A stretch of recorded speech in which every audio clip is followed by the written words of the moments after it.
So over here, my GoPro Hero 7 Black. I'm going to show you how to put it in and take it out of the housing here. Okay, very, very simple. So here's the housing here, and you can see it's locked. If I want to open it, what you do is look at this triangle here on top, and what you want to do is you want to pop this up.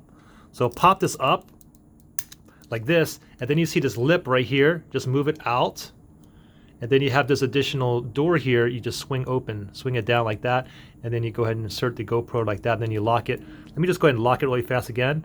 Just close the lid, and then you want to go ahead and grab that lip like that, and then you want to press down to lock it. Okay, so let's go ahead and put a GoPro 7 in there. So pop this up, open the this up right here, and then swing the door open. And now go ahead and grab your GoPro 7 here, and then you want to go ahead and line it up. Make sure that shutter button is going to be right up here. So just slide it in, just like this.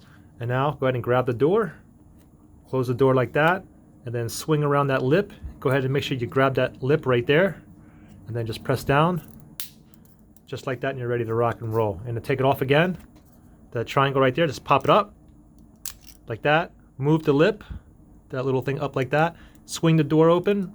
Now you can go ahead and just push. You can slide out the GoPro. Just like that. Pretty simple. Good luck.